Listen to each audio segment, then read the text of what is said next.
So good morning my dear students. Today we are to solve the assignment part what has been given to you in the television program, and look at the first question that find out the incorrect statements from the following, and the option goes like this: several other non-endocrinal tissues release hormones called growth factors. Now as you know, hormones are released as growth factors from non-endocrinal tissues, right? So this is in reference to NCERT page number 339. It's a straight question, a straight statement copied directly from the NCERT. Second option is hormones are released only directly into the blood. That is only directly into blood. This is the incorrect option because as you know, yesterday we discussed in our television lecture that hormones which are called pheromones, they are released outside the body, so they are not only released within the blood, they are released outside the body as well. Number 3, the third option is vitamins are nutrient providing chemicals but hormones are not. Yes, it is true. Hormones are non-nutrient chemicals as per the definition from NCERT. So please, you understand this is the fundamental difference between vitamins and hormones. Followed by the fourth option, the amount of hormones released is very minute. So this is again a correct answer because hormones are released in trace amounts. So among these four options, the second option will be the answer because this is the incorrect statement. So my dear students, please understand the answer to the first question is option number 2. Next question is, name the elements which are present in maximum abundance on the earth's crust within the human body, respectively, along with their percentage weights.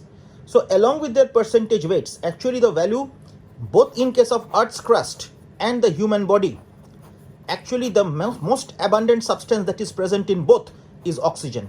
But you need to remember the percentage. Now please remember that is present within the human body. If I consider within the human body, the answer is 65%. Now how to remember? The present on the earth's crust is 46.6%. But ध्यान देना बेटा, 46 को पलट दीजिए, it happens to be 64 plus 1, 65. So this is the technique to remember this, the percentage. So 46.6 एक को याद रखो और 46 को पलट दो तो it becomes 64 plus 1, so 65. This is the technique to remember. You also need to remember the element which is present in minimum abundance, which is silicon and nitrogen. ध्यान देना किस में क्या है वो आप देख लेना. Reference अगर आपको चाहिए तो it is NCERT page number 143. Moving on to the next question. A man has taken a full plate of rice and dal in his lunch after digestion of this. So rice and dal, very easy.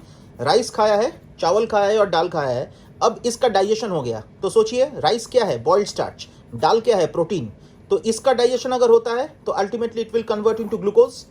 दाल अगर break down होता है तो ultimately it will convert into amino acids.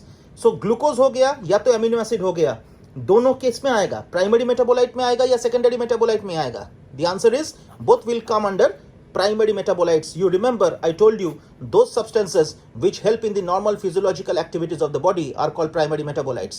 So both glucose and amino acid will come under primary metabolites. ध्यान देना बेटा. Moving on to the next question. Question number 4. क्या है? The hypothalamus produce hormones from a group of neurosecretory cells. So a group of neurosecretory cells. So let us consider the neurosecretory cells. So these cells are a cluster of neurosecretory cells. And basically these are neurons, and these neurosecretory cells are composed of only the cell body part of the neuron. And when I am talking of the cell body part of the neuron or the cyton, as you know, it is the cell body or the cyton or the soma or the perikaryon. So only the cluster of cyton, if you are considering in the central neural system, the cluster of cell body is actually called the nucleus. So actually hypothalamus constitute of nucleus, and one of the two most important nucleus that you know is supraoptic and paraventricular nuclei. So moving on to the next question. So in question number 4, the option 1 is correct, that is nucleus. What is ganglion? If the collection of cell body or cyton is present in the peripheral neural system, the answer is ganglion. Now moving on to the next question. Now those ribs, moving on to the next question, let's remove this assignment. Moving on to the next question number 5. Those ribs which are attached dorsally to the thoracic vertebra and ventrally not attached to the sternum. This answer I already gave in the television lecture. So ध्यान देना बेटा, ये sternum है और ये है vertebral column. उसका thoracic vertebra को consider कीजिए. So those ribs are normally attached to the sternum on one side and the thoracic vertebra on the other side. This is the dorsal side, this is the ventral side.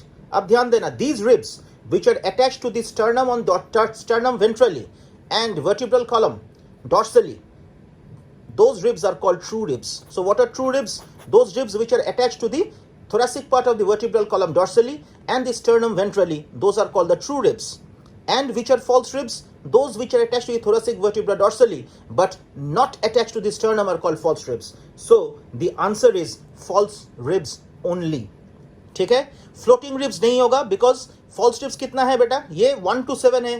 True ribs 7 से कुछ cartilage आता है, this hyaline cartilage, उसमें 8, 9, 10 जुड़ गया और 11 और 12 actually suppose this a thoracic part, 11 और 12. Now what is this? These are floating ribs. So 11th and 12th pairs of false ribs are called floating ribs.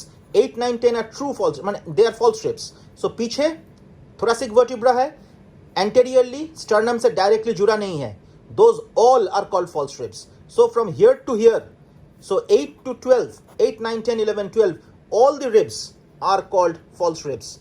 And 8, 9, 10, 11, 12 multiplied by 2, that is 5 into 2, that is 10 pair, 5 pairs or 10 in number.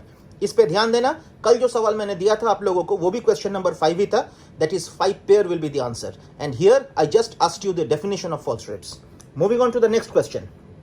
During the chemical analysis of a living tissue, the molecular weight of the filtrate or acid soluble fraction is, I discussed yesterday. I discussed on this question yesterday. Basically it was talking of the molecular weight of the acid soluble fraction. So molecular weight of the filtrate or the acid soluble fraction will always be less. So it will be less. Why? The average weight, molecular weight will be 18 to 800 Dalton. I discussed in detail yesterday for the acid soluble fraction. These are basically called the micromolecules, and I told you yesterday the molecular weight of micromolecule will be 18 to 800 Dalton, whereas the molecular weight of macromolecule will be greater than or equal to 10,000 Dalton. Remember this, Dalton is a very important unit for this molecular weights of the biomolecules. Moving on to the next question. The term neuroendocrinology is justified by the presence of which of the following? Option is thyroid gland, hypothalamus, pituitary gland, only the anterior part, and thymus. No. So, the term neuroendocrinology, that means neural system is participating along with the endocrinal system. The answer is hypothalamus. I discussed yesterday that hypothalamus are a group of neurosecretory cells, and these hypothalamus ultimately help in controlling the pituitary gland.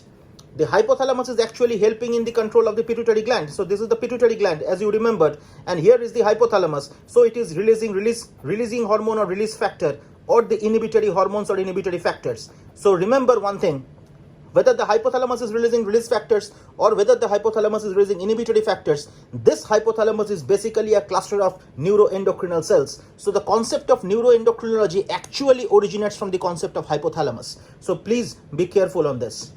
Next question, question number 8. Let's discuss on question number 8 beta. So if I come to question number 8, बहुत ध्यान देना. Question number 8. Lipids have molecular weight close to 800 Dalton. So during the analysis of a living tissue, it will be found along with. Now, lipid ka molecular weight is close to 800 Dalton. Still, lipid is not found in the acid soluble pool or in the filtrate. Why? Because lipids are obtained by the breaking down of cell membrane. Cell membranes are broken down or the plasma membranes are broken down and lipids are obtained. These lipids associate, write down what I am writing, associate with many water molecules. It associates with many water molecules and ultimately the size increases. Due to the increase in size, it cannot pass through the filter, and therefore this is actually found in the acid insoluble fraction or in the fraction of the macromolecules. It's a very important question. If you want the reference, NCERT 146 and NCERT 147. Actually the concept is in NCERT 147, but the molecular weight is given in 146. Dhyan dena beta, this is very important. Moving on to the next question. Let's move to question number 9. Steroids are derivative forms of carbohydrate, protein, lipids and nucleotides. Now steroids. Now basically if you understand the classification of lipids, it will be discussed in your class. Whenever we are talking of lipids, we talk of simple lipid, we talk of compound lipids, we talk of derived lipids. Simple lipid, the example is triglyceride, the simplest of the simple lipids. Compound lipid divided into two, non-phosphorylated lipid, phosphorylated lipid. In case of phosphorylated lipid, it is also called phospholipid. The simplest is called lecithin, right? And when I'm talking of derived lipids are what? Those compounds which are actually derivatives of lipid. So the answer is steroid. Remember, steroids are the derived lipids. So whenever we are talking of steroids, these are nothing but the derived lipids. And the simplest steroid happens to be known as cholesterol. Cholesterol is extremely important for our concept beta. Please remember this. Moving on to the last question. Which of the following is not an organized endocrine body in our body? Organized endocrine body means truly endocrine glands: pituitary, adrenal, parathyroid, heart. Now you understand, heart is the non-organized endocrine body in our body. Why?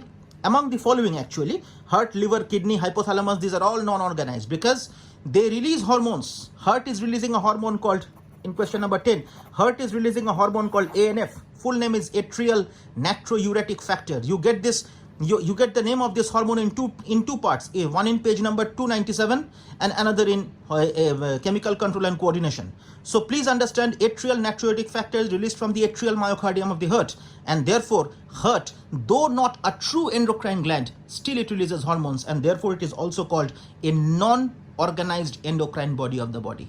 So this is it, my dear students. These are all the 10 questions which I discussed with you, which has been given in the assignment. Hopefully you could understand this and you practice thereafter. Thank you so much.